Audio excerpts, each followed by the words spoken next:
Hey y'all. What's up? What's up?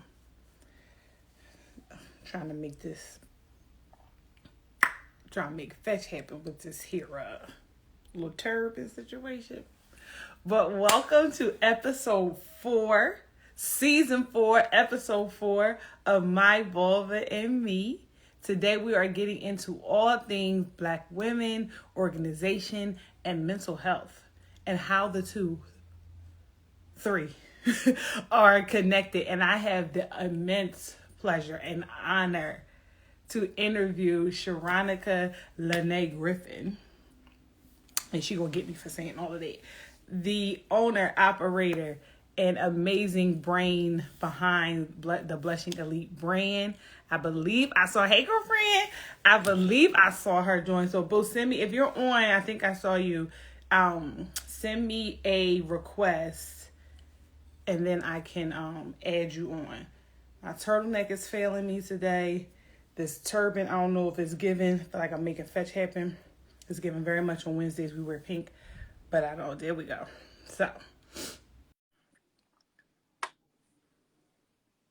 should be coming on in just a few. Child, will you look at this? I didn't know Honey. you were wearing cream. Look at us. Matching. Give it. Hello. You are such a pleasure to behold, my dear. Oh, no. Honey, that's sweet. Well, thank you. Well, thank you. And I just want to let you know before we even get started, right? I'm feeling real heavy today. So don't you start your mess. Don't. Because you know how you get. Don't. All right. And I do not feel like crying tonight. It's been a week. It has been some years. Like, I'm not even going to hold you. Absolutely. And that thing is feeling like it's coming to a head, and I don't have time for it. It's rising up. I feel it. It's rising. And this is what I love about My Vulva and Me, and the way that I moved, by moving it to Instagram. Number one is giving it right to our good girlfriends, our intimacy insiders, because this is where everybody is, right? I tried it on Facebook, it did okay, and then over to YouTube didn't work. Then I tried to pre-record it, and then that was a disaster. And I was like, I'm just gonna bring it right to the people, okay? And it is unedited, and here we are. It is unedited. It is I got a filter on my face because I couldn't get to my baby. I couldn't get to Lisa this week.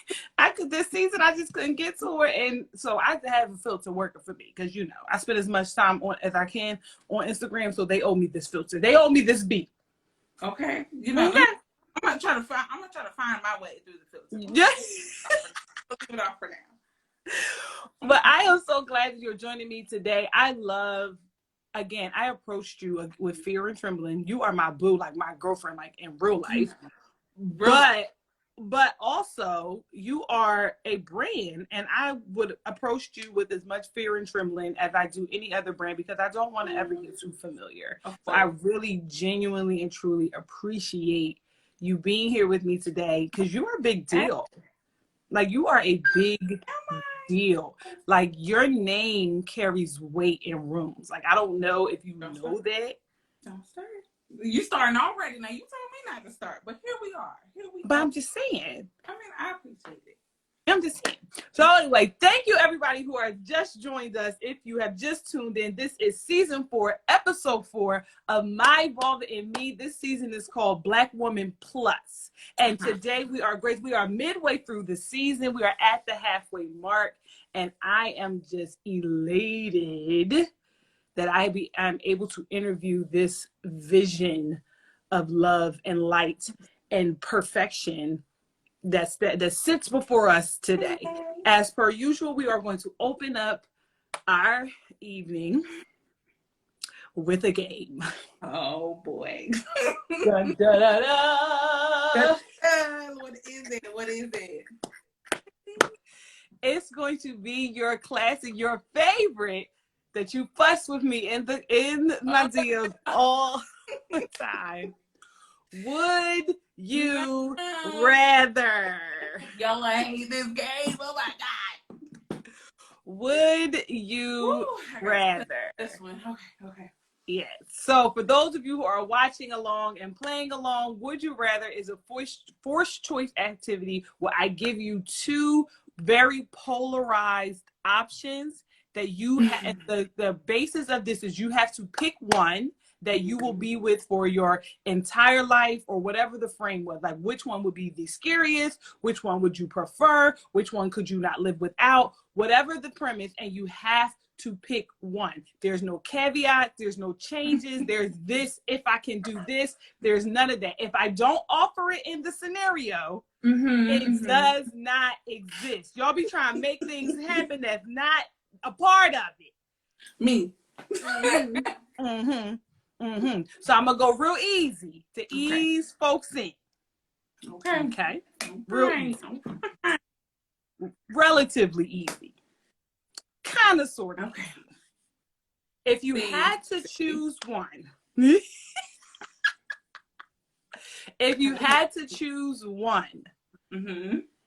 never, assuming that the babies weren't already here. Okay. Never having children, never being married. Never having children, never being married. Wow. Okay. And make sure y'all playing along in the comments. If you had to pick one. Y'all help me. I'm going to see what y'all say, and I'm going to go along. What y'all got? We all watching. Y'all, there's about 12 of y'all on here. If you had to pick one. Children. Never having children, never being married. Which one would you pick? I've always wanted to have kids. You know what? Honestly, if I can really soul search in the 30 seconds that I'm going to get to soul search, I would actually say I would choose never having children. Why? And I love my babies. Of course you do. Today. Of course. That goes without saying. But why? But, you know, I feel like in the 12 years that I've been a mom, I don't know if it's because I've been a mom, but I feel like I've always desired or had the desire for like good, strong companionship. Because when my mom married my stepdad, I never really got an inside look on what their marriage was. And then outside of their marriage, I never really saw healthy marriages or healthy companionship in my life. So I always wanted to be the one to really be able to experience that and show like other women in my family, like healthy marriages are okay. Because at one point I'm like, okay, clearly it ain't meant for nobody in my family to get married because we really don't have that many marriages to model after. So I think that's one thing, now being in a healthy relationship that I feel like it's a game changer for me because I have the support that I've always looked for, especially with my mom no longer being here. I kind of felt like I was like in a sea of just, even though I have the girls, I never really felt like I belonged somewhere.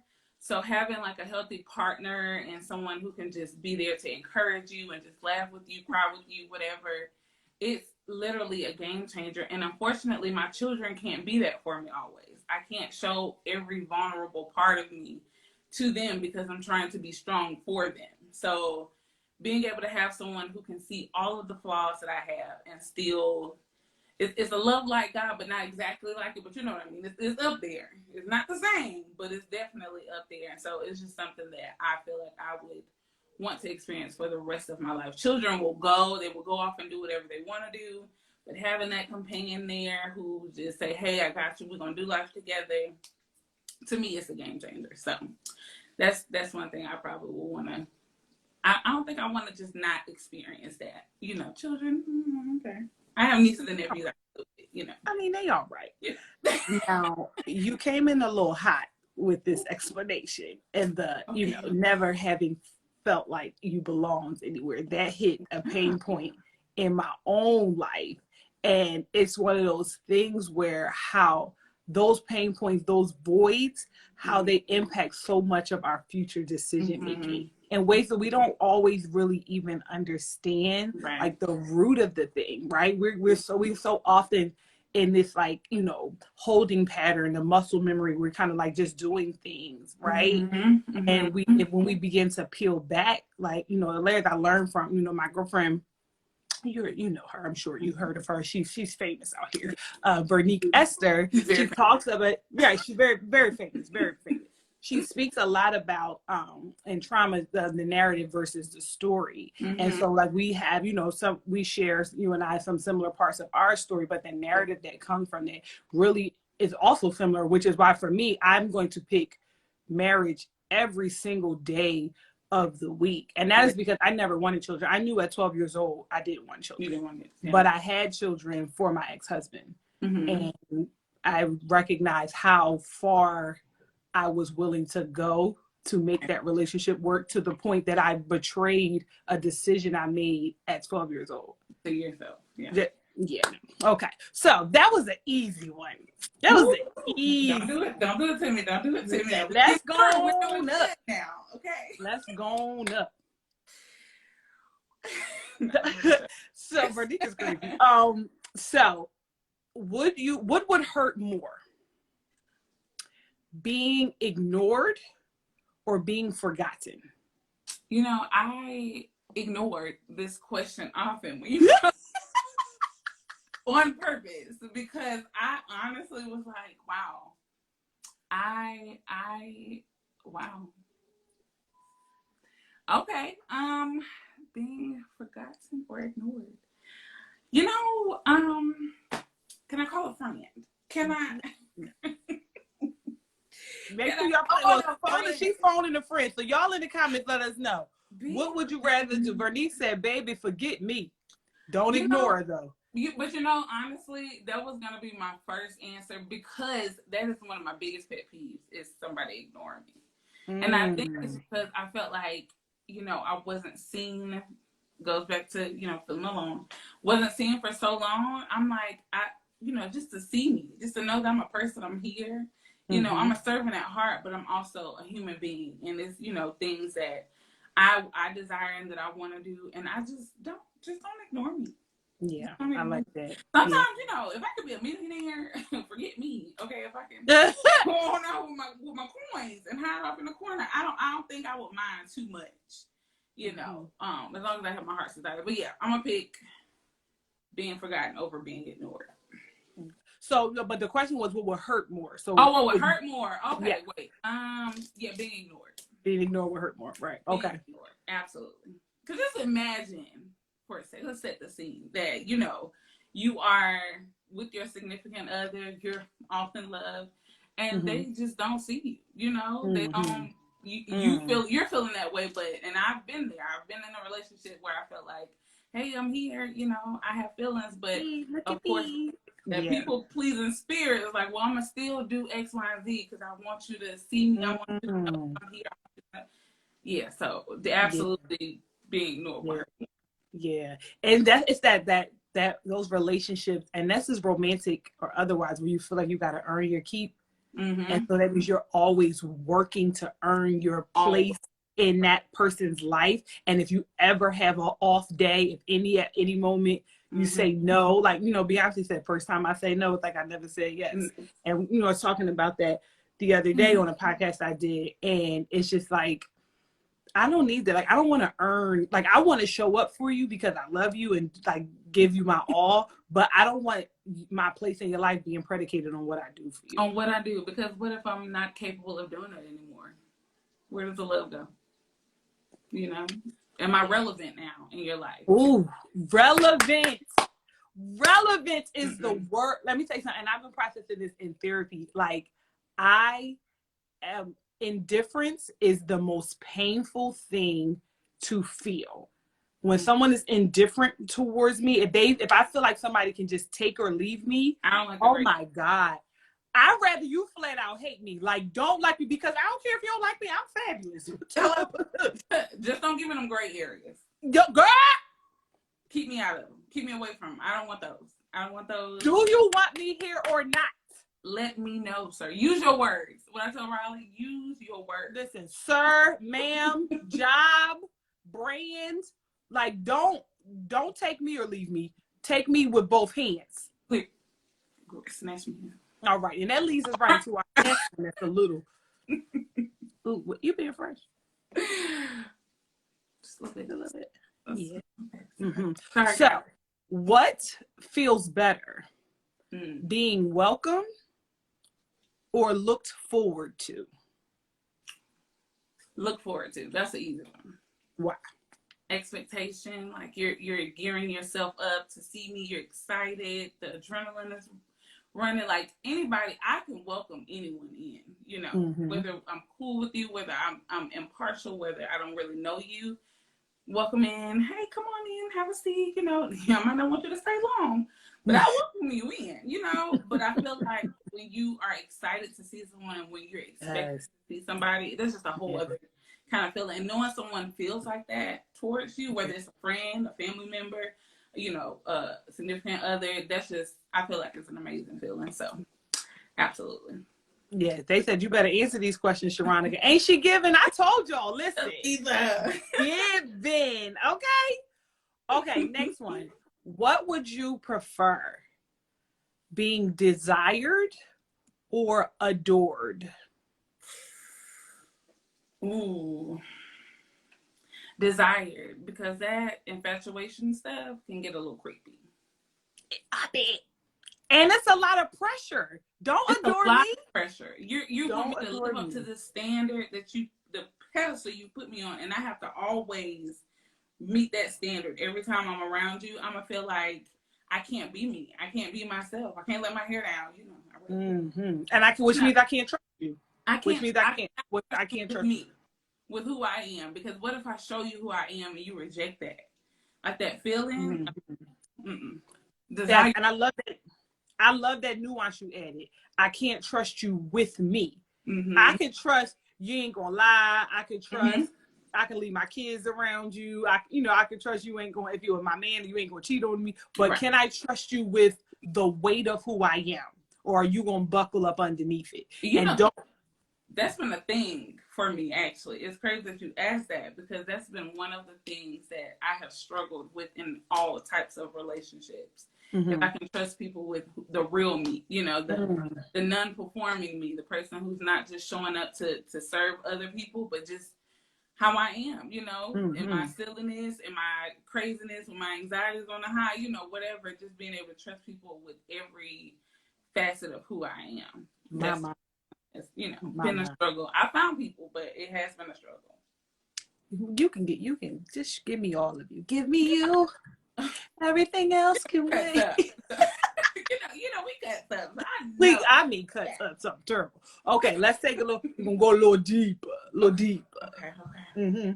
We got a couple more. We're gonna go a little deeper. Mm-hmm. Would you rather have a long, painful life, or a short, easy life? Wow, and I can't add nothing to it, huh? No, you cannot. You know, I'm ready to add. I got my calculator. Yeah, no, don't do it. I want to add some stuff. A long, painful, or short and easy. You know what? I am going to choose the long and painful. Oh my, interesting. Why? Yeah, it is. And the reason why I say that is because you never said it was going to always be long and painful. It's always going to be long. It's always going to be painful. It's all the live long day. No. In this life, you will have tribulations. Woo, but joy comes in the morning, okay? Mm-hmm. But, you know, if it's always... Okay, let me rethink. That's a hard one. Now, I don't know about that one. Always on the... Short. So define short. What are we talking about? Like, what's the length? So, how old are you right now? 32. 32? Okay. So, live to 35 in bliss or live to 90 in hell? Oh, no.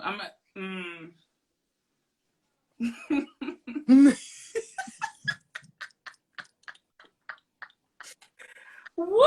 A part of me wants to say, I don't know if you're going to get a straight answer. I'm just going to give you what's on my heart, right?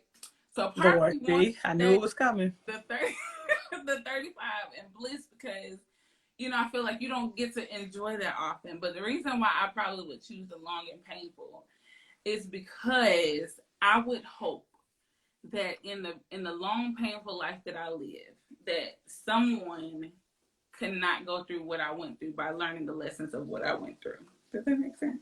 You so saved. Yo, no, but that's saved. real. That is really real. Come on, Jesus. If I can sacrifice my life to save somebody else's, you know, and I'm already in it, I don't think I would say, God, take this life away from me right now. Knowing what I know now. I can't say if I'm going through it, you know, I would think the same, but knowing what I know now, I feel like I would say, if my suffering in my life is going to save others, you know, I would be the sacrifice. I wouldn't mind.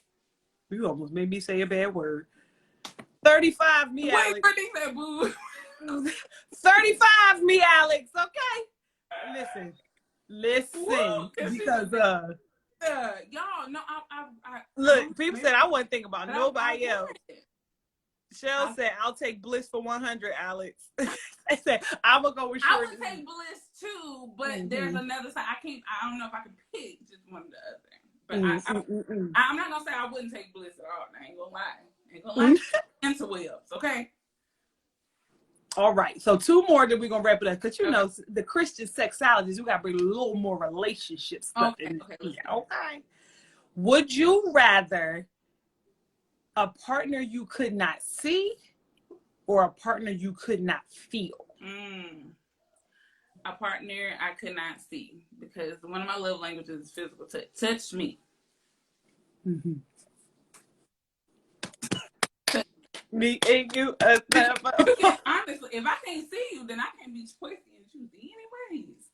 But I can feel your face. I can know you're tall. I can know you. We won't go too far. But yeah, I need to touch. Okay. All right. Now, last one. This one's a little more risky. Okay. Would you rather, for the rest of your life, amazing relationship, that's not in question, but for the rest of your live long day, amazing sex and no oral? That's how this goes. Or bad sex and amazing oral for the rest of your life? Whew. Say that again. Say that.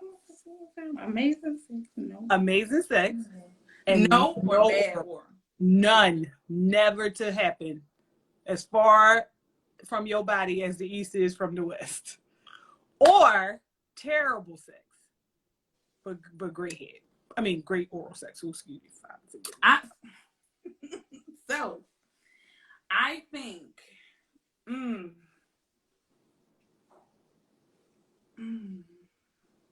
because we got to choose, Dorinda. That's the game. Because why, right? Because we got to. I've experienced both, and I don't like neither one of them. Okay? But if I had to choose. You have to choose. My God, today. Wait, is it always going to be bad sex? Always. Forever and always. I don't like this game. Wrap your mind around the Shell. Shell said I can't wrap my head. Well, wrap it. Let's go with, okay. I'll go with the amazing sex. And no oral ever again for the rest of your life. Because in all of my years of engagement, right? I have maybe experienced about 5 orgasms. Okay. Like real ones, you know. Okay.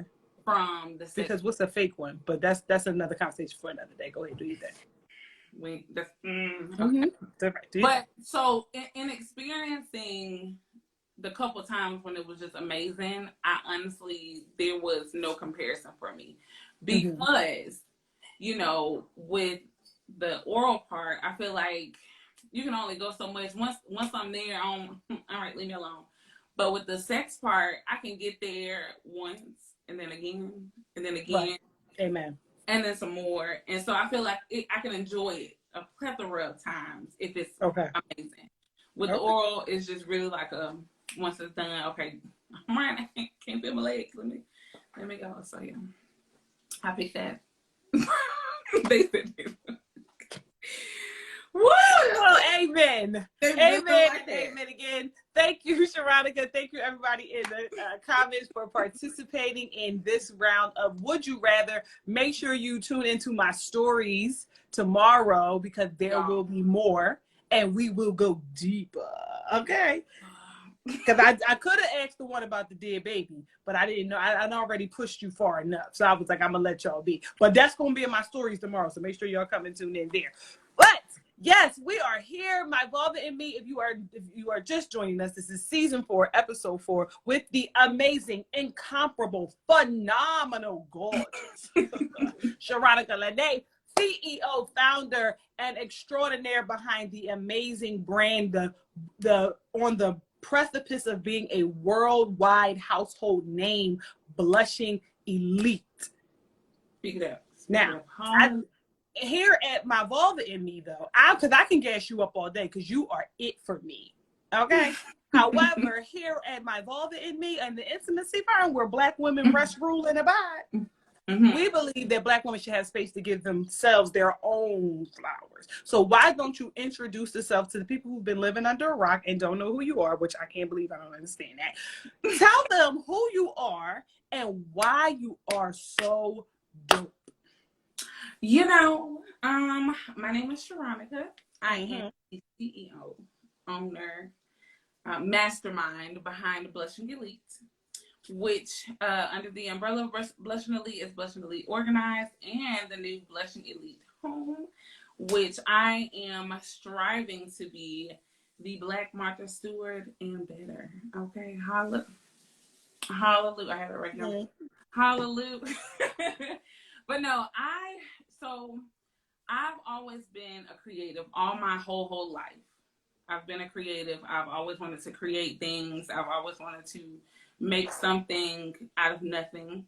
And when I realized I had a gift for organization, I was like, at first, because this field is filled with not, it's filled with, I wanted to create a lane for people that look like me. Because number one of the main stigmas in the African American community is not advocating for your mental health. We, for whatever reason, feel like therapy, it's gotten better now, but a lot of us feel like therapy is taboo. You're not trusting in God because you go to therapy. And I'm like, that is not the case, but we have to advocate for ourselves, for our mental health. And organization is literally, it can go hand in hand with your mental health. I say all the time, your space is usually a reflection of what's going on in your mind. If your space is cluttered, your mind is cluttered. And when I realized that I had a gifting to be able to go into people's homes and change this for them, it was a no-brainer for me. I'm like, I get to help people and do something that I truly love.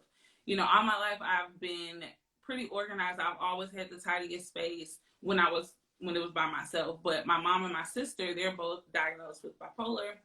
And so their spaces will be kind of crazy and all over the place. And then they'll have moments where they kind of get it together. But my space was my safe haven. It was something where I can go in. It was all me. It was nice and tidy and neat. And it just helped me be able to, clear my head of whatever was going on. And so to be able to bring that feeling to other people is something that I was like, I would love to do forever. And then on the other side, I want to be able to I want to be a household name. Well, I'm going to be a household name. Period. Big part.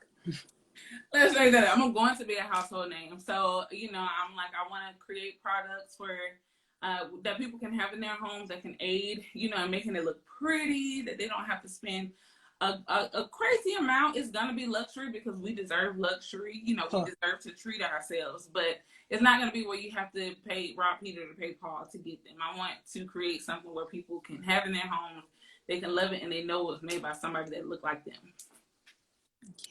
Ooh. We're going to get to the products, but I just want to say, for those who watch now, because I don't want to miss nobody that may jump off early, right?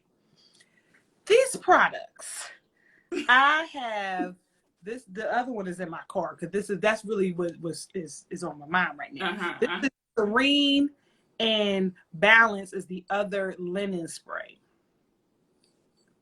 Yes. First of all, y'all hear that? Glass bottles. They are. I can't find the bag, but it's velvet. I mean, suede velvet. Velvet bags. Mm-hmm. The boxes.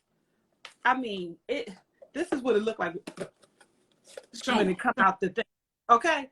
And then she got all them little crinkly. I'm a sucker for good packaging. And that's part of the reason why I'm a hoarder. And it feels counterproductive with all that you got going on, because now I'm not going to throw these boxes away. So sorry. Because now I'm not going to throw these boxes away. But when I tell you this Serene, oh, jeez. It's a blessing from the Lord. It is a blessing. She taught me something to lift up the fold of my blanket and spritz it up under there. And so when I come here at night and I get to doing this here, it smells like I'm sinning. I'm just going to keep it 100% real with you. It smells like the sin that so easily besets me. It smells 6'5" chocolate with a degree and knows the difference between there, and there. Ooh. That's what it smells like. I thought it was just Balance, but I'm now realizing, did you see how I got weak just now smelling Serene? It's both of them. And so I feel like as a woman, a guy, I don't know if this is the avenue that you want to continue around, because the word talks about causing your brothers and sisters to stumble. I understand that, but we also deserve good things, and this is a good thing. Sure. I feel like God is not going to hold us back from any good thing on this earth. No, that's right. I want to help. You want to help. Well, I'm telling you, this here Serene, this linen spray, I feel like I can now run on, because I'm abstaining. I'm holding on to God's unchanging hand. And I now feel like I can run on to see what the end is going to be. Because as far as I'm concerned, I come home to a man every night with this linen spray. And so then I took Balance out to my car, which is also a disaster zone. Listen. And I sprayed it in my seats. No pipe. I did that on Monday. When I opened my car this morning, I could still smell the spray. Like, so what's the sauce? Like, not the sauce to your formula, but what is the sauce to all that you do? What's the secret sauce, please? The secret sauce is that there is no secret sauce. I literally wake up every day and decide to be my unauthentic self, unapologetically. So whatever that's going to look like, whether it's creating a product that I absolutely love, that I feel like people can, just cuddle up to, and, because I do it the same way in my bed. In my car, I spray it all over. Every time I'm just spraying like a fool. But I was like, I want to create everything that I create. I want it to be a direct reflection of who I am. I don't want to have to make myself be somebody to sell a product. I wanted to be like, hey, this is what I like, and I want you guys to experience what I like. So it's basically like having a piece of me in your home. Even when I'm organizing, I'm coming in, I'm treating your home exactly how I would treat mine, if not better, because I want to be able to sprinkle a piece of me all over and leave the world empty. So I love that. I love that so much, because when you think about in the world that we're in, trying to be entrepreneurs, we have to live heavily on social media. Like, it's one of those things where you can't avoid it. You have to exist on social media. I'm so sick of the word algorithm and pain points and time zones. I'm sick of all of it. Like, I really don't want to. I can't wait. I am working as diligently as I am so that eventually my business can run its own. And I have people that can do that, don't worry about it. Because I want to take that out of my lexicon, because I'm sick of it. But what makes the pain of it all bearable is that authenticity. Like you said, to show up as my most authentic self unapologetically, because then I don't have to try. I just get to do. And that's what I forgot what his name was. Somebody I follow on Instagram that was talking about just getting it done. Now, when Reels came out, I want everything to be perfect. If my mouth don't match the voiceover right away, I'm not going to do it. And I've seen viral Reels with the words is just like a split hair off, and the things that just like, oh, it's not perfect. And that's not to say put out no junk, Mm-hmm. but we try so hard to be this thing as opposed to just being comfortable in Just your be. existence, that it takes away from what we're really trying to do. So I love that really your mission, like by you sprinkling a little bit of you in all of your clients and being your your most authentic self unapologetically, you then get permission for the people you come in contact with to do the same. Yeah. And I love that. Like we've done our first consultation, and when we first worked together, we did it virtually. And it's like my little system, I had a little system. Oh, in my closet. And the first time my girlfriend came over and complimented on me, I was like, and it's a disaster. It's a disaster now. But like I walk past it like, ooh, Sharonica would get me. Like I feel like that, like low key, like chastised a little bit. So she definitely leaves that spirit here with her as well. But also, like, I want my space to be better. But just like you said, the way your space looks is a reflection of what's going on internally. And like it, child, if only you could see what was behind door number 2. Okay. And right now it is very much a reflect. Like I told you when we started, I feel very heavy. I've been feeling very heavy for a while now. And it's November, my mom's passing, and like, just like the seasonal stuff that comes with it all together. And I'm just like, like I dropped that and I'm just like, I get to it. And I never get to it. So take us through, for those who are watching, those who are considering, because if you are in the Atlanta area, she's there, she travels, and if you can't get there, there's virtual options. So take us through the client experience, like from consult to finish. Like, what's that like? So look at her. You see how hype she got? You see how she did this? She's so ready. Look how ready she is. So of course they reach out, at some form of fashion, whether it's through DM, they schedule a consultation themselves. So what we do is we have a consultation.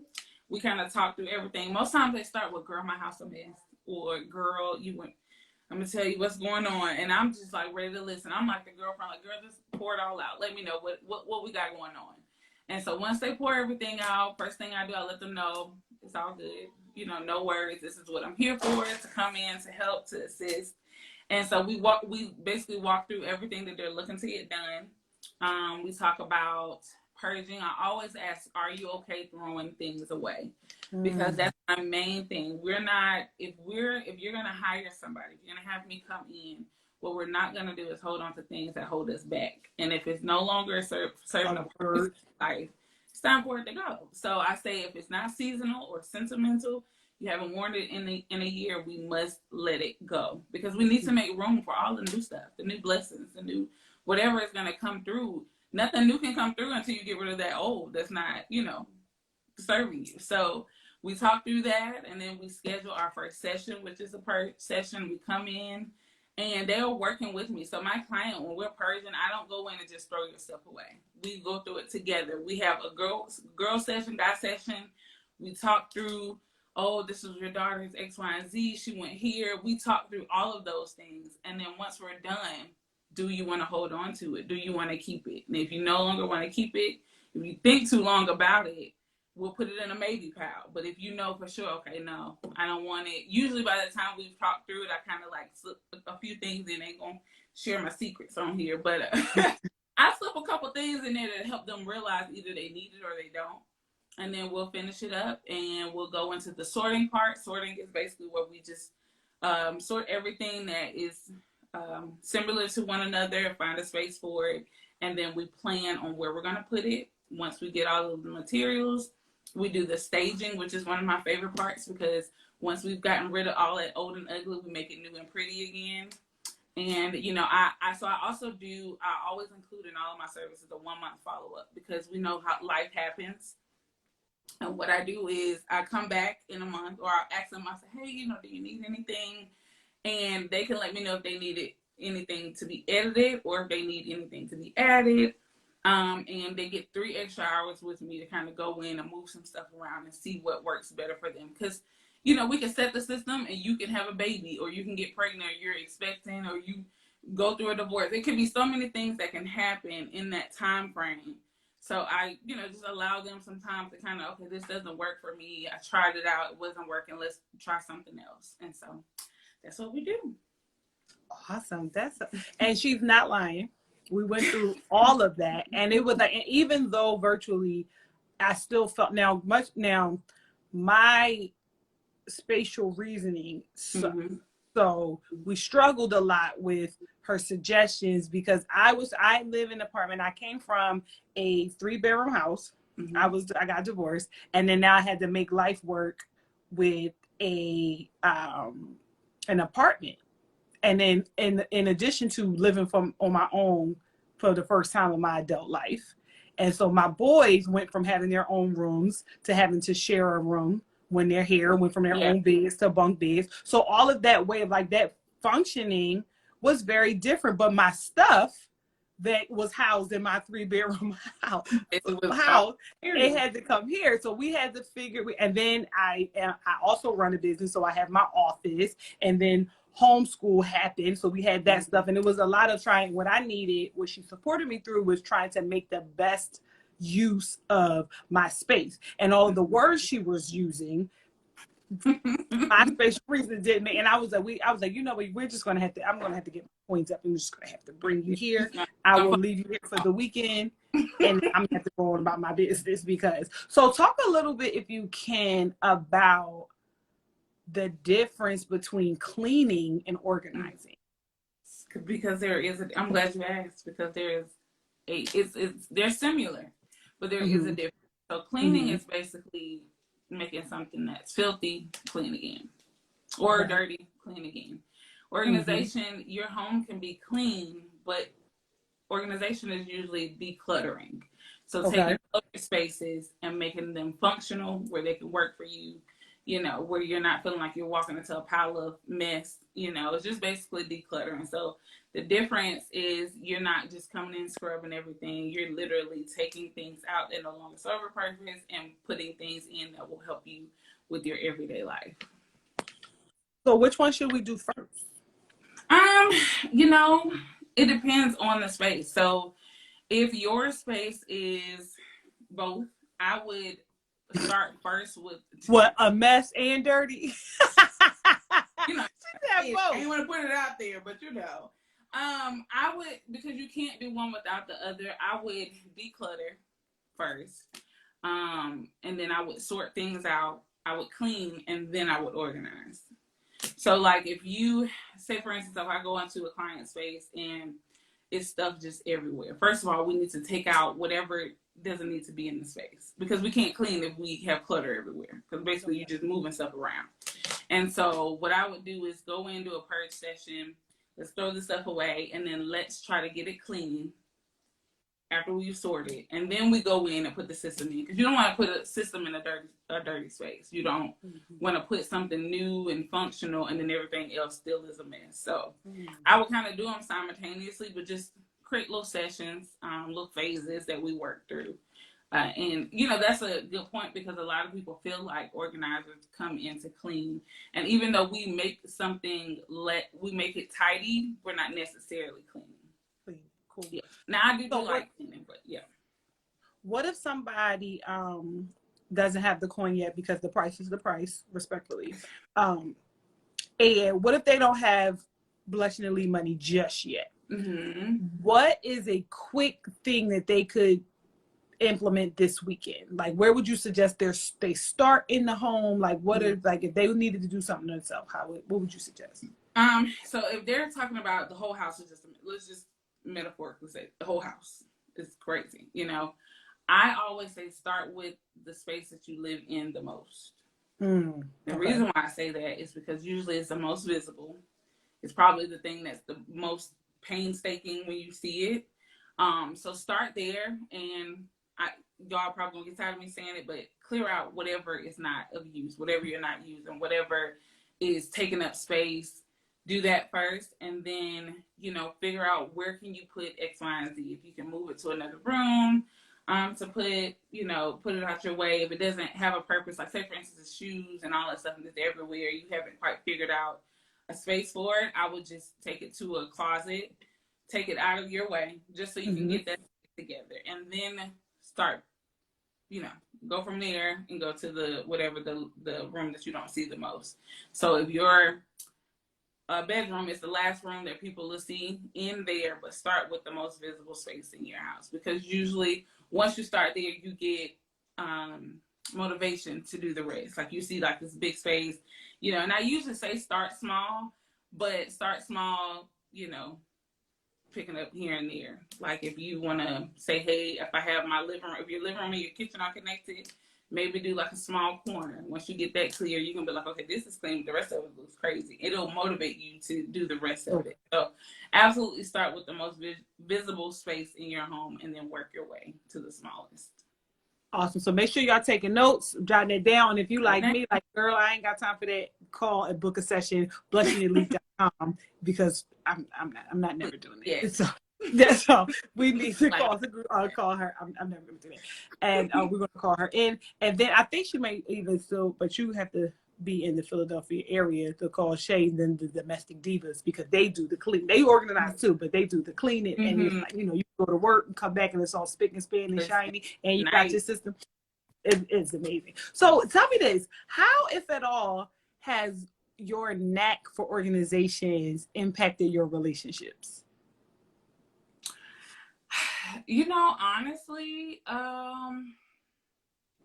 I can't say that they have to the current one that I'm in. And the reason why I say that is because I haven't been in a relationship since I was 18 where I felt like the person I was in a relationship with knew me enough to experience that part. So it never really impacted, because I never felt safe enough to show all of me. Usually I was in performance mode in most of my relationships. Now, because the person I'm dating is also a business owner, we kind of bounce ideas off each other, and believe it or not, when we met, that was one of the first things we talked about. He wanted to show me the back area of his shop, because he owned a printing shop, and he was like, what would you do in this space? Like, how would you organize this space? Because he wanted it organized really bad, and we had talked about that. And he was one of the first persons that pushed me to really push out my candle line. He was like, oh, you're gonna have it in stores. He spoke all his life over me on what's gonna happen with my business, and that was very strange for me. I'm just like, you don't even know me like that. Right. I was looking like, okay. Meanwhile, you was like, so Vernique asks, is that like a love language for you or a sign of intimacy? Yes, absolutely. Absolutely. As far as like me showing my, yeah. I think for me, it lets me know that what I'm in is authentic and that it's a safe space, because that is very important for me to be in a safe space. And to know that the person that I'm with is really there for me and not what I do, Yeah, they're it just lets me be free, and just know that I'm in the right space. So what, had there ever been a place where you took like a date or somebody you liked and you went to their house and there was a mess and you was like, oh no, I can't do this?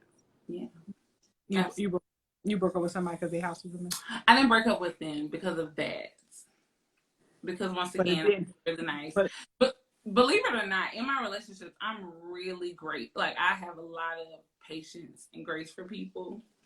Probably a little bit too much.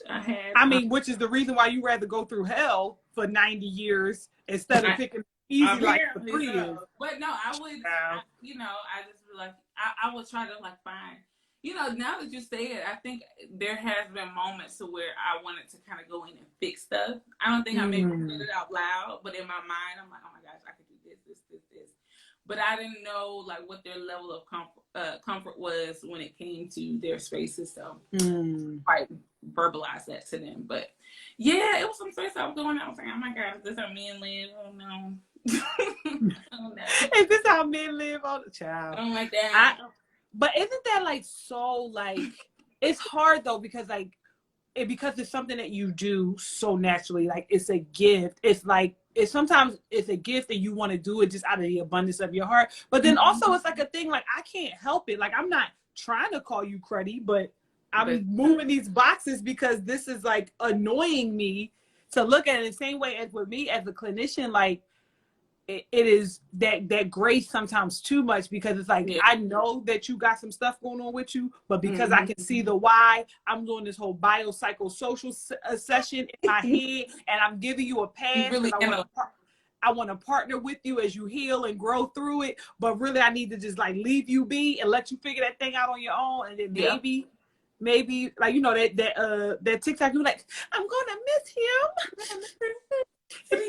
No, that was me. I mean, literally, like, how can I help? Instead of me saying, okay, this is not going to work for me, it's how can I help you? How can I make Yes. how can I fix you? How can I make you look like what I need you to look like? Ooh. How can I make you look like what I want you I to was be a like? fixer-upper.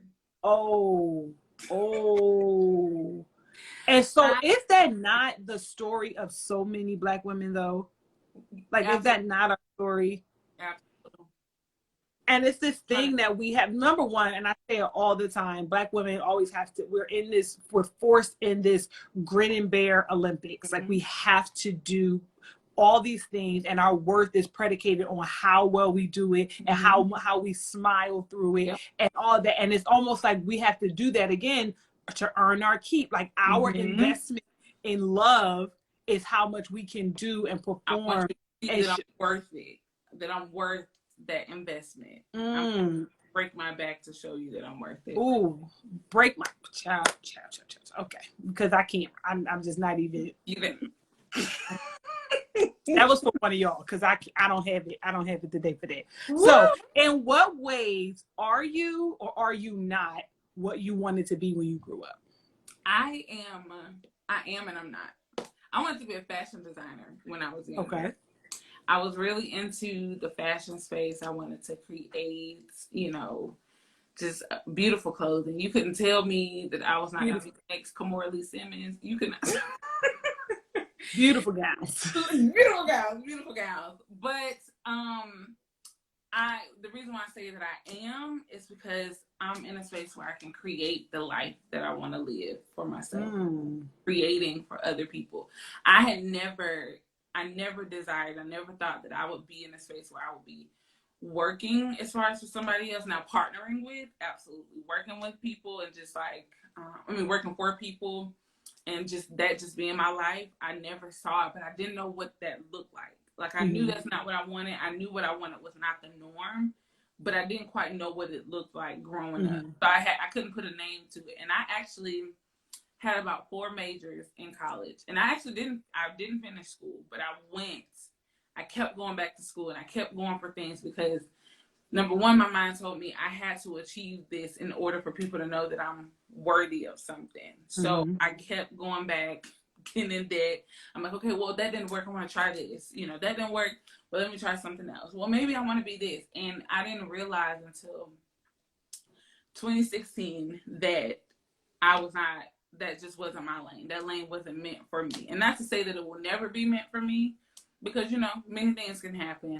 But I realized that, okay, this is not working for you. Let's figure out what you really want to do, what makes you happy. And I didn't realize that, honestly, until probably 2019. That's when my epiphany of that I wanted to pursue what I wanted to pursue full time. So whatever that was going to look like, I knew I wanted to do that. So, yeah. So when did you know Blushing Elite was it? I knew, so fun fact, Blushing Elite started out as a administrative, like a virtual assistant company.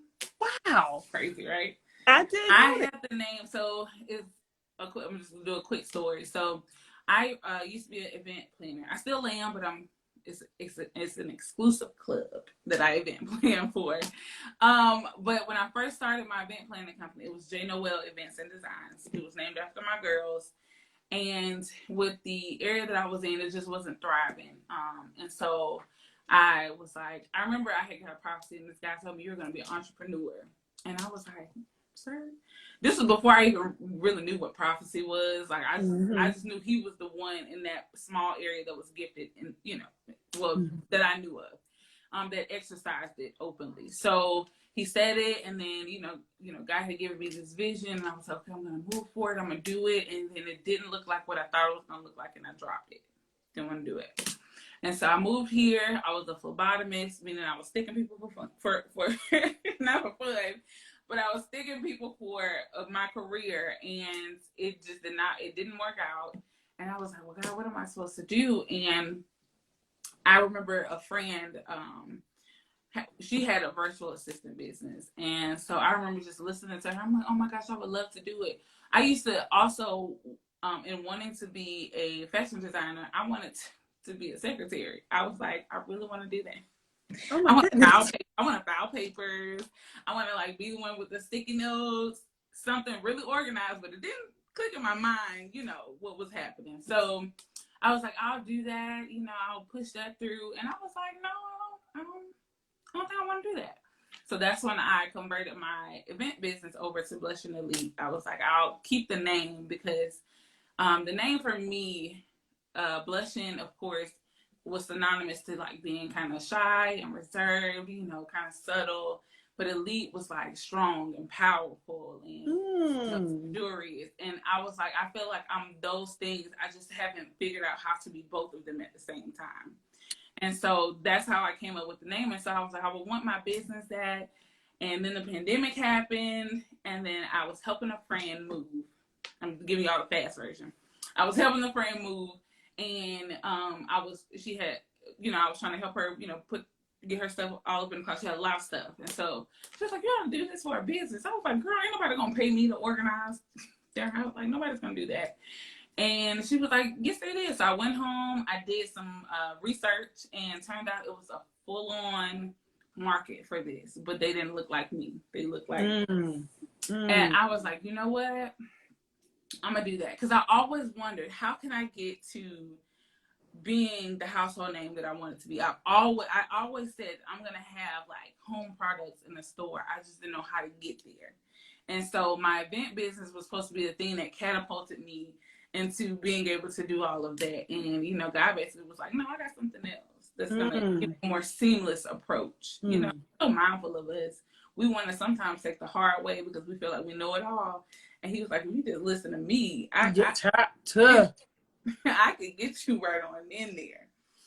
But yeah, so that's how it started. It started out as a virtual assistant company, and then now it is what it is today. God said, okay, you done now? You ready to let me drop? You done? Are you ready to listen? You ready to let me drop? And it's like and his grace is so amazing that even his permissive will still is good, but the perfect will is that much better. So when we are resting in the perfect will, it ain't always bubble gum and cotton candy.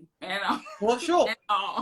But the thing is that even the pain in his perfect will outshadow any type of glory in the go on here. You want to try? Like go on see. Go on try. Because as parents, we do that. You get stop. It's like, all right, you know what? Go ahead. Go on. And then when they come back and finally realize what's up, it's like, yeah, I told you, like, you, like, what's up? And so listen. I was watching, and you know me, you've known me long enough to know that I don't talk like this. But I was watching Home Edit, and after I got finished, true story, I called you or text you something. I was like, did you ever see Home Edit on Netflix? I said, I don't know what it is or what's going on, but that thing that's not gonna hold a candle. That gonna hold a candle to what you got going on. And I feel like I genuinely I don't know if you put me on the list, but I'm putting myself on the list of the private club of event planning because yes, sure. when my Vulva and me goes on the road, okay. But even with that, there is a grace to that. Like your vision is like unmatched, and it's like, how did you get that out of that? Like, how did that come? And this, like, honestly, I guess is my next question. How do people who don't have your gift, like, I feel like organization, cleaning, and all of that is like a gift. Like, it ain't on the list. It is, but it might be under helps. It's one of those subcategories under the gift of helps. Because absolutely, it really is just the way it all comes together. It's just like literally just talking to you, and we did this over FaceTime, Mm-hmm. I was like really ready to get it. And I went to the dollar store, got my little pizza. You remember how proud I was to show you my little things. And even my son, because my son, if y'all follow me on Facebook, y'all get more of his antics over there because he's always trying to play me. Mm-hmm. Always. And he has, at 11, the gift of cleaning and organizing in a way that he will redecorate somebody's house. And so he'll come in and be like, I don't know if this belongs here like this, and go and put somebody's stuff somewhere. Change it up. Change it around. And so he'll come in. So when I came in with my little sister, I wasn't even thinking he would say, he opened the closet. He said, Mom, you did this? Oh, he was proud. He said, okay. I said, now, first of all, you're trying to play me because he was like shocked that it looked as good as it did. But it's just like, how do you encourage somebody that's just like overwhelmed because it's just like, it's not their thing? Like how would you encourage somebody, like, and by somebody, I'm somebody, when it's like just not their thing? It's really funny the home edit. So I don't watch shows like that on purpose because they will make you feel like you do not have the chops to make it look really, really pretty. And what they don't show is the ugly parts of organizing. And when I say ugly, I mean the hard stuff. They'll show, like, if you just go in your room, I see this needs to be here, and then blink, okay, we're putting stuff together, and then boom, it's all set up and it's pretty and color coordinated. And that's just not how it works. It's just not how it works. So I tell people all the time, your journey to organizing is your journey. So whatever that looks like, whether you're starting today and you don't finish until May of next year, you have to take your time, because if you rush it, you're going to miss a step. You're going to do something that you feel like is not necessarily synonymous to you because you was trying to look like what you saw on Pinterest. So you have to first realize that this is your own journey and it's nobody else's, and your journey is not going to look like what the ladies on Home Edit and Pinterest and all of that stuff. Because believe it or not, most of that stuff is staged. So you're wondering, when you're putting your belongings in these clear bins or in these baskets, why they don't look as pretty as they do on Pinterest, is because that's not how they really live. It's a staged home. It's a staged place. Your stuff is going to look like your stuff. You may get the template from there, but ultimately it's going to look like what you want it to look like, because it's your stuff that's in there. It's not going to have, everything's not going to all be the same color. You may not have the same product going back and forth. You may not have the same, like pumps and all of that stuff. So you have to do what works for you and what works for your space and what looks good for you, and take your time. So it's really simple. The words I say, make sure that you're doing it because you want to do it, because you're going to have to throw your stuff away. So take your time and realize that it's your journey, and it's not going to look exactly like the Pinterest and the home edit stuff. Is going to look like yours when you're done. So you have to make sure that what you're doing is what you want to do. If that makes sense. It makes perfect sense. So when a client gets I'm not gonna ask about you because I feel like it's gonna get weird with you because the way you're connected to this thing is very strange. but a client, a non-alien, when they get this gift, when they've experienced you and we've done all the process, we've done the purge, this, the that, the other thing, and now everything is where it belongs. They got a clean home, they got an organized home, but what else did they get? Ultimately they got a peace of mind. Okay. They got a peace of mind. So this client that I just had, we did her first purge session yesterday. When I came in, she's like, I feel like it's Christmas because I get to go through all this stuff that I needed to go through, that I just never had the motivation to go through. And for us to take her space, to be like, because she had just moved in. So it wasn't like she was just living like that, but she had just moved in and she just had stuff everywhere. She travels for work. So every time she comes home, she's looking at this big mess that's in her living room. And she feeling like she doesn't have either the motivation or the time to do it. And so when we went in there, and we didn't even finish everything because it was so much and we had to break up in sessions. But when we went in there and we at least finished phase 1 and we walked out to where she can do a spin in her living room, she was like, I can breathe. I feel like, I'm seeing a new horizon come in, because she knows once we're done, everything will be all together. But you can just feel the weight lifted off her shoulders by just getting her space decluttered and purging stuff that she wanted to get rid of years ago that she just never had the time to. So the first thing that they get is a peace of mind, and then the second thing is that they get I know it's a technical term, but they get a functional system, something they can use. So it's not just pretty, but it's functional. I'm not all about just the aesthetics of a thing. I love really nice aesthetics, but what matters the most is, can you use it? Yeah. You know, after we've taken these pictures, after we've shown the before and after, can you and your family, or just you, go in and use this stuff and be able to work through it, and 2 and 3 months later say my stuff is still organized. I had a client that would tell me all the time, look at my space, is still really nice, months after organization, because it was actually organized based on what she needed. Yeah. And not based on what just the looks of it was, but what she needed and what was going to be functional for her. So peace of mind and a functional system is what they walk away from at the end of the day. And so let's look at it then in the reverse. Like you talked about briefly about some of the mental health issues that your family experienced, and how even growing up, like this is something that's been a part of you from a very young age. How was it for you, so somebody where organization and clean aesthetics and all that was important to you? How was it for you to live in disarray, in that unorganized, disheveled environment?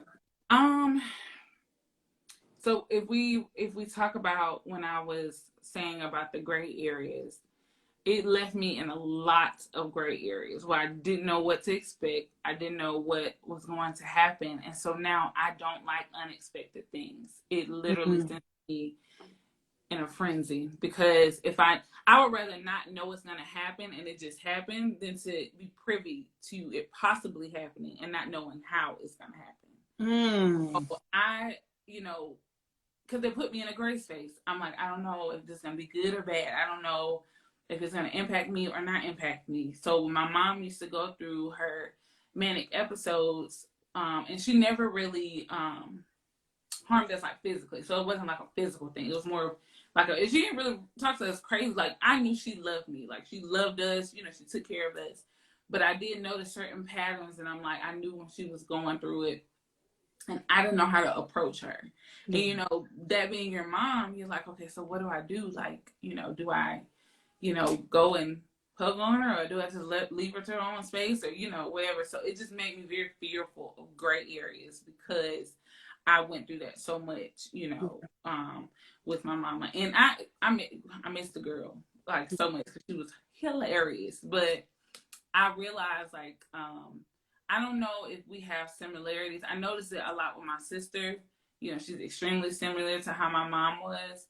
But I don't know if how I approach relationships and everything else has something to do with what I went through with that. Because she was probably one of the, outside of some of my friends now that I have, but she was one of the only people who really knew me all the way through. And I remember sharing myself all the way through with. So when she passed, I was like, I don't know what life is supposed to be like. Like, I don't know how to navigate these waters. So I was in a gray area once again. And it was like, I've been in a gray area for the past almost 15 years. Yeah. So yeah, it affected me a whole lot growing up, and then it also kind of trickled over into adulthood. And so now I'm just like, I feel like I need to have control of things. Yeah. When I lose that control, I'm just like, I don't know what it's like. What's going on? So me being organized helps me to be in control of things. And when I'm not in control of things, you can kind of tell, because I'm kind of all over the place. So that's why you was fussing at me. That's why you was fussing at me earlier today. I was. Is that why you was fussing? I could tell by the words that you put in capital letters. What I was like, oh, she mad at me.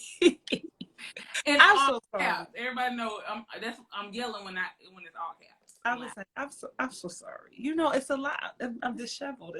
Okay, so I'm gonna ask you something. If you don't want to answer it, okay, then you don't have to answer it, because it wasn't on the list. But we here. So. If you were writing a letter to your mom, what would be the opening line?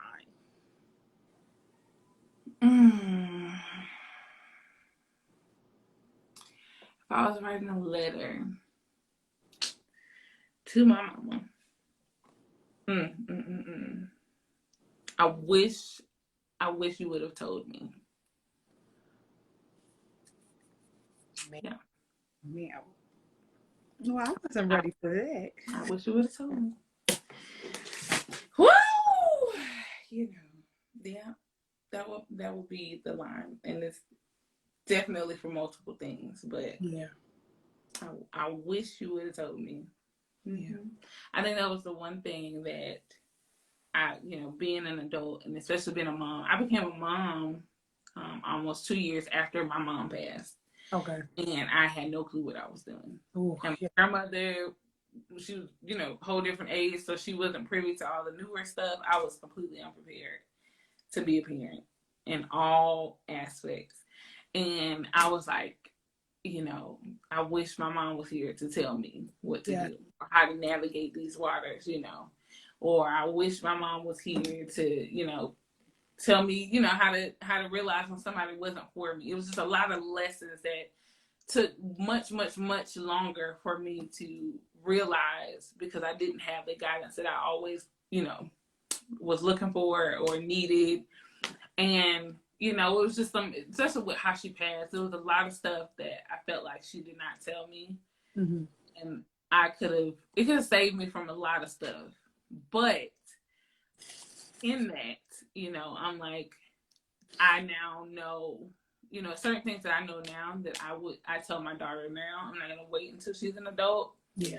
Because not saying that's going to happen to me, but I don't want her to have that same line in her letter to me. I don't want that to be her first. Yeah. So, that's what I would tell her. And I say all the time, going into where I am now, I'm just like, I wonder what she would have done, or how she would have felt, seeing me in this space. Yep. And, it was crazy when she passed. I'm a strong believer, I know spirits are a thing, and she would visit me. I would have recurring dreams about me going to find her alive in the grave, and that's digging her up, and she's living like the current life with us, right? And it was like, I was always like, it was a mistake that she shouldn't have been there, because I always said if we would have known what she was going through, we possibly could have helped her stay here. And so I would have that dream often. And I remember one time I was like, Mom, don't come visit me no more. I don't do it. Don't come visit me anymore. I'll be okay. But it's more painful having those dreams and waking up and realize it's not, reality. Yeah. So ever since I said that, I haven't had an experience at all. But I'm thankful, whether it was God or whoever is if I don't know if she was coming on her own merit or if God just allowed her to stop coming or allowed me to stop dreaming about her. But I'm thankful because I now didn't have to process and navigate through my life wondering what it would have been like if she was here in every aspect that I was in. Yeah. I was able to live life how Sharonica should live life, and not how I thought I would live life if my mom was here. Yeah, that's good. Yeah. That's good. It's one of those, like, mothering without your mother is like there's no words to explain what that's like. And my mom and I, we didn't have the best of relationships, but that was still my main apple scrapple. Like, she was my biggest fan, like literally and truly my biggest fan. And she got right on my nerve. Like, she was like a mosquito bite in between my toes. Like, seriously. Oh my God. But no, I mean, and that's not even really where the mosquito, like, honestly, it's somewhere else, but I'm going to keep it PG. Gotcha. Where she really is the mosquito bite at. Because, and then like hers, because she passed suddenly, and it was one of those things where it's like grieving, similar to what you said, but it was grieving the relationship I wanted to have and that we now are never going to be able to create. Like, now we done did the work, we done had the conversations, you done wrote all the letters, we done healed, and now we're at a space where we can create something different because we're not mommy daughter in a way that you have to provide or meet my needs. You know what I mean? I'm a fully functioning adult, and you know what I mean? I had her less as a healed person than I did as that wounded little girl. And so that's the part of me that grieves her. And then now, like, you know, seeing, like, you know, some semblances of success. She was ridiculous at the camp. Anything that I did, the smallest thing that I did, she would like blow up to the biggest thing ever. Go crazy. And so now where I'm actually like, stuff is actually happening, and it's like it sits on me sometimes because I'm just like, she would, and I'll text my friends and like, can you imagine Lisa right now? Like, she would be losing it. Like, and so it's just one of those things where it's like, and I asked you, like, what would your opening line be? And I think mine would have to be, and this is my theory, if my therapist refuses to mind her business. She keeps being in my business, like, girl. Like, I think mine would absolutely have to be, it's okay, I forgive you. Like, I have to let those pieces, those remnants, you know, kind of go, and because it's like overshadowing. And I have to let, like, this figment of imagination of her, I gotta let that go through. Like, just let her be Lisa. Like, as much as I want to just be Brittany, I have to let her be Lisa. Yeah. Even in my memories, I have to just let her be and be okay with that. Yeah. So I want to leave space for you to introduce the line. So I want to ask these two closing questions. Okay. The first one is, you mentioned this before, like, you know, giving of yourself, like you want to be Jesus reincarnate very clearly. Because what? Like, you literally said I would live to 90 in hell if that meant somebody else would have better. Meanwhile, all the rest of us like, 35 me please. 35 me please. But what, and you talked about leaving the world empty and, like, you know, drops of you everywhere. If you left this world truly empty, truly living, having left your mark, truly like being that household name that you know that you're going to be, you would leave this world in what condition? I will leave this world with hope that, it sounds cliche, but that good people still exist. Like, that they're not a figment of our imagination. And, you know, my thing is, and I said it's my gift that God gave me, is for me to see people that feel like they're not seen. Because there's always, you know, that's been a thing that I struggled with. And for whatever reason, my eyes gravitate towards those that are cowering down, that are kind of off to the side, that are not being a part of the in crowd. And, like, I always try to say something to them or kind of make them feel included. And it's not like, oh, I just want you to know that I'm a good person. But it's like a genuine thing. And I feel like when people encounter people like that, they realize everybody in the world is not out for self, or they're not out for, they don't have an agenda. Like, I want to meet people and show them who I am authentically, and I want them to be able to receive that and to know that they can also do the same thing. You don't have to cower down, and you don't have to put on this persona to be liked and for people, you know, care about people. I'm one of those folks, if I see somebody, you know, in need and I have it, like, I'm not thinking twice, like, oh man, you know. And sometimes I do think twice, but I still say, you know what, if it was me, what would I want? And so I try to treat people exactly how I would want to be treated if I encountered somebody. So yeah, just for people to know that great people still exist, and you can be your whole self and show up who you are every time and be okay. Because that's why I said what I said. I didn't always know that I could do that. I didn't always feel comfortable doing that, but it was seeing other people like you and Jen and V and all y'all just kind of show up being who you are, unapologetic. Like, you gonna get what you gonna get. And you're going to have to like it, or you're going to have to leave it, whatever you want to do. But seeing that empowered me to say, you know, I can do that. And also being loved well by my friends and people that I'm around. It let me know that I'm okay being just who I am. You know, I improve areas that need to be improved, but I don't have to change who I am to be accepted or loved by people, because it's folks who know me how I am, and they love me just the same. So. Yeah. Yeah, if I could show people that they can do the same thing, then I'll be happy. Well, if you were, heaven forbid, because God don't get no bright ideas, but if you were to leave tomorrow, I can say that you, at least in my life, I can't speak for nobody else, but in my life, you have accomplished that. I know that there are good people in the world. If that is what you want to leave the world with, by seeing you and, you know, working with you, shooting ideas off of you, like you always have gone, even in our business endeavors, you've always gone above and beyond for me without really looking for, you know, anything in return. And from the beginning, we've met each other in person one time, but like one whole time, but like you are really like my boo in real life, like, you know what I mean? And so it's that authenticity that can't be cropped out by Instagram, can't be put into a time frame on a Facebook post or whatever. It really is the genuineness of you that exudes out of you, makes it safe for me to be me, because I share that experience of not knowing when I can be me. We talked about in the beginning of this, you know, feeling that issue with people feeling indifferent towards me.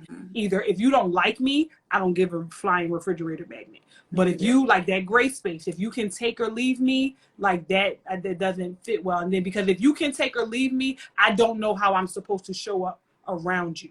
I don't know if I can be I don't know if I can be at full volume with you. I don't know if I slip up and say this thing, or you won't run away.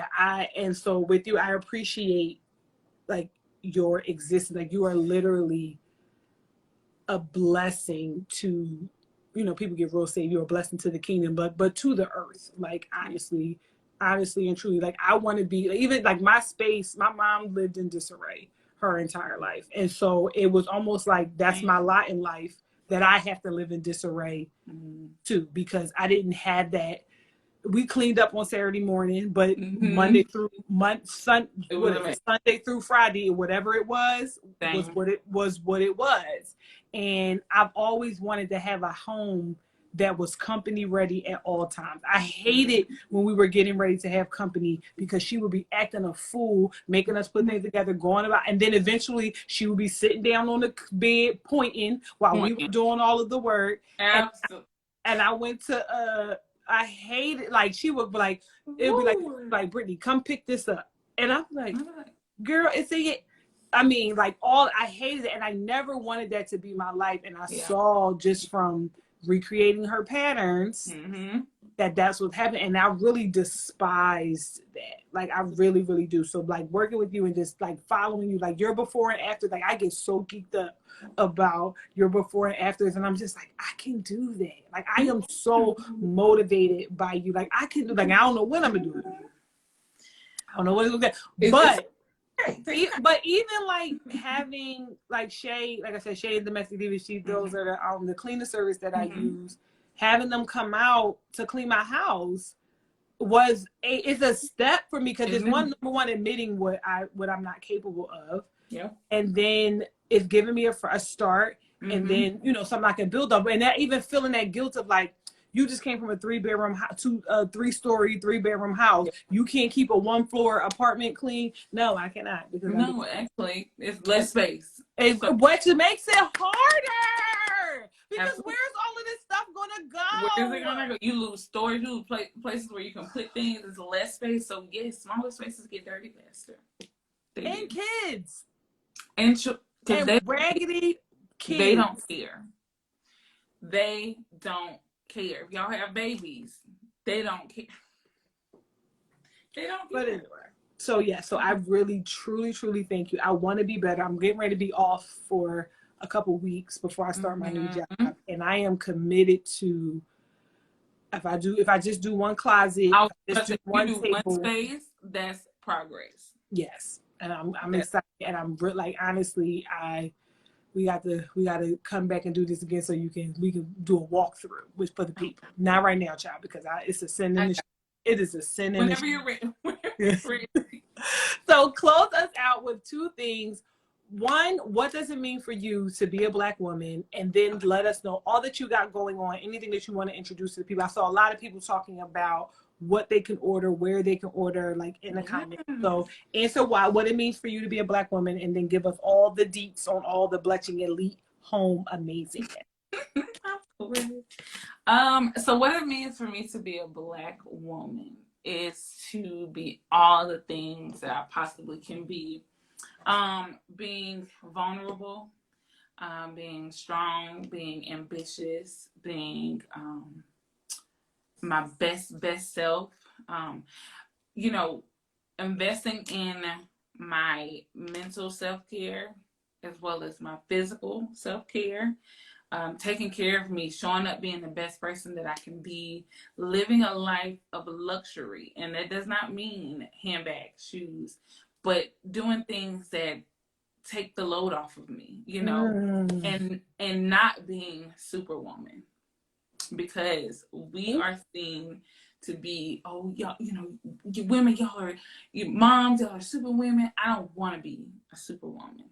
I want to be okay saying I need help. I want to be okay saying today I'm not my best self. I cannot show up being my best self because I'm struggling. I want to be okay to be able to be completely transparent with other people around me and not have to put on a facade that I'm one person. I want to be able to show up being exactly who I am in my own skin and loving who I am, being a Black woman. So that's what I want to be. And then what I have coming up, so as we all know, period. I have a lot of stuff that I'm trying to do. So one is I want to expand my home line. I'm trying to, next year, my goal is to expand into the linen space. Because if you don't know, I have candles and room and linen sprays. Here's one. Brittany just showed one. Balance and Serene. These are 4-ounce room sprays that smell amazing. I promise you, I'm not just gassing it. They smell amazing. Everybody who's gotten one have told me how much they love these. I spray these in my car. I spray them in my closet. I spray them on my bed. I spray them on the couch. Anywhere there's a fabric, I spray these. Don't spray it on your skin because we don't want to be liable. And then also I have a candle, Serene and Balance. These are my big babies. They're 12.5 ounce soy wax candles. And these smell amazing. If you let them burn in your house for a minimum of 2 to 3 hours, they will smell everywhere. They smell so good. I just love them. They're my babies. And so for Black Friday, I will be releasing this new one. It's called Steel. This is a limited edition, meaning it will only be available until the end of 2021. So for Black Friday, I'm releasing this. It's bergamot, mahogany, and musk. It smells so good, y'all. Yeah. I know that's going to smell like that's so good. It smells like a fall night with a flannel jacket. You're sitting by the fire on his lap. The lights are on his lap. The lights are, burning, and has you a good meal. You get your feet rubbed. Oh no, same. You see all of this good glory we had on this video, and she sit back to sin. One of my things. Somebody asked me why did I name my candles. Why I named them. I named them what. Each one basically means I want to say a level in my life that I've been that God had called me to. So there's been times He's called me to serenity, to kind of just keep myself calm. There's been times He's called me for balance, which I'm kind of in that space now. And there's been times where I've literally had to sit still and guide me on where I'm supposed to go, what's my next. And it's a lot of times when there's a lot of chaos around me. And I came up with this name last year, and that's when, right before I moved up here, He called me to sit still. It's a lot in that. I have to get more into it. But yeah, so this is one of my babies that's coming out on Black Friday. It's rose gold, as you can see. It's nice and heavy. And then I'll also be releasing a mini gift travel version of the candles and the room spray. So you can take them with you on the go. I don't have them yet. We're getting them all made up, so I'll have to show them later. But Yeah, so that's what I'm releasing, and hopefully next year I'll be going into the linen space, meaning I'll be having my own bedding, towels, and sheets. The luxury done. Yeah, the luxury kind, Egyptian, the luxury kind, high thread count. Listen, long staple, okay? Okay, listen, because when you are living in luxury and you are living, and if you are not new to the intimacy firm space, you know that we have been on this journey for 2021 of living a pleasure-fueled life, a life fueled by pleasure. Even if you are abstaining, pleasure is still your portion. Pain is not. Pleasure is your birthright, and God gave us 5 senses to take on all of the beauty of his creation beyond that of sex. So that means having high thread count sheets. That means creating your space that so it smells good when you walk in. Right. Setting the atmosphere is not just when y'all quickening in the sanctuary. It literally is setting the environment of your home. Your home is also your sanctuary. Y'all super saved. Y'all got your prayer closets, and that is still a area in a sanctuary where you come and relax and take off the worries and the weight of the world. So you want it to look nice. You want it to smell good. You want it to be your resting. Like when you are in your bed and you have to recharge for the day, you want it to feel good. When you're in the shower, I've challenged some of you listening to, next time you get in the shower, I got this from Goody Howard and I love her. Turn off all the lights. Take a shower in the complete darkness. Complete darkness. Take a shower in the complete darkness. If you're afraid of the dark, like I am, then light, get serene or balanced or still light some candles. When it comes, just light a candle, just like this, a single one, and just really, and maybe play some music if you want to. If not, I'll even challenge you to just listen into what's happening. Listen to the sound of the shower, listening to the water hitting the tub, really paying attention and being still in the moment, feeling the beads of the shower on your skin, slowing down as you are bathing, like literally we're in such a rush sometimes. That sometimes is and luxury is in taking your time in your, like, you spent all that money on that loofah, on that body. Do your little back scrub brush. Yes. Scrubs. Take your time and really rest in it. Like really, really, really rest. So I challenge you, if not tonight, not tomorrow, this weekend, take a dark shower and really just see, and then really and then if you have a good body cream, rubbing it, like really, like don't, like this here, this is what we do when we get ready. Like this right here, real quick. But I want you to slow down. Like start with your wrists, rub that in, work your way up, get in your elbow. Take your time and use those different sensations, the pads of your hands, the tips of your fingers. And this is not riling up. It's not like riling up. The goal is not to rile up your desires and arousals for those who are abstaining, but really is just being comfortable in your own skin. Like, right? And so that is really a part of all of this with my Vulva Me, all of the different women that I've interviewed. They are all offering a space into this world, from Simply Sonia with her plus size fashion influencing to Angelica and her push towards feminism. And although we disagreed on that, she has a position to offer about being her authentic self, which is also a pleasurable place to be in when you don't have to. We've been talking about this all night. You don't have to perform. You get to just be. That is, the weight of performance is heavy. Yeah. And when God talks about his yoke is easy and his burden is light. You're right. That is for when you're being authentic. You make that yoke hard and that burden heavy when you pretend to be somebody else. Like somebody else. He created you to be exactly what he wanted you to be. That's it. He cast you. If he wanted somebody else to be in that role, he would have cast you in it. So stop sending in the understudy, and you be the star of that show. Okay. A woman. Okay.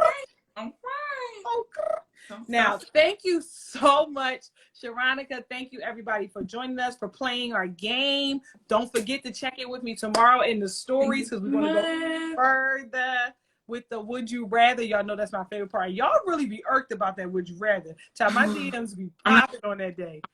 Between Would You Rather or What Would You Do Wednesday, I don't know which one gets up under your skin more. But thank you so much. Please tune in. If you did not catch all this was really good. It'll be up through tonight, but then tomorrow it'll be on down off of Instagram. It will be on YouTube if you need to catch the replay. Remember that on November 27th, it is our virtual book release party. Please, please, please join us for the virtual book release party. Saturday, November 27th, 7 p.m. Eastern Standard Time, with an opening performance by none other than Briz and the Revival, the composer and singer of the My Vulva and Me theme song. Child, our book got a whole theme song. My Vulva, Vulva and Me. I can't sing, oh well. And then the volume 2, the long anticipated release of volume 2, My Vulva and Me, Letters to the Little Black Girl Inside, will be coming out on November 28th. Pre-orders of Kindle are available right now. Pre-orders of the print copy is available on my website, theintimacyfirm.com. And this volume, we have a Audible version. And when I tell you, it is nothing in the world like having headphones on and having Black women tell you their stories from their own voice. Like right here, baby, it is more than I can bear, honestly and truly, but it's the best thing ever. I am so grateful for God on this journey. After volume 1, I was like, yeah, that's enough. I'm good on that. But God said, who? God said what? And he said, huh? And then here we are. And there's a big announcement coming at the party as well. So please make sure you tune in with me. I would love, love, love. It would be so great for me if you would meet me there. And, for those of my friends that are watching, I don't care if this gets on your nerves. It's almost my birthday. So, my birthday's January 14th. It's almost my birthday. So begin to get your spirit ready. And that's what I would like for my first birthday gift. Catch that. Is for y'all to come to the party. All right. Okay. Thank you so much, Sharonica. I love you, sweetie. I love you so much. Thank you. I'm finna go spray some more of this. See, you don't have to you don't have to be like that. It's almost my birthday. But I'm getting ready to go spray some more of this on my pillow. Yes. And then I'm going to I just pray no dreams rise up in my spirit, because I don't need that kind of negativity. I don't need that kind of negativity. But they're available, guys. They're now available. Don't miss out. Listen, don't y'all buy another mahogany teakwood candle for as long as you live. Balance and Serene is the one. Bernice said, which one smell like your husband again? Balance. Balance. No. You get Serene, because Balance is mine. That's my man. That's my man. He's mine. That's my Balance smell like a good man. Wholesome. That's a good man, Savannah. That's literally what I say all the time. Smells like a good man, y'all. But not like that man, Dad, because that man was not a good man. But it's given very much. Give him a chance. Like Prince Hakeem. It's giving. Honestly, Balance smells like M'Baku. If you ever seen, that was you better have seen my Black favorite when he came down with the child, and they thing got the barking. It absolutely does. That's what Balance smells like. That's what Balance smells like. Now Serene smells like Ralph Angel. If you watch Queen Sugar, I haven't watched it, so I don't know the correlation. Oh my God! I don't have time to watch TV. Serene smells like Ghost. Okay. Not Amari Hardwick though. Literally Ghost. Ghost, not Amari. No. Serene smells like Ghost. So do with that what you will. Y'all. Do with that what you will. Y'all have a good night. Thank you so much. Bye.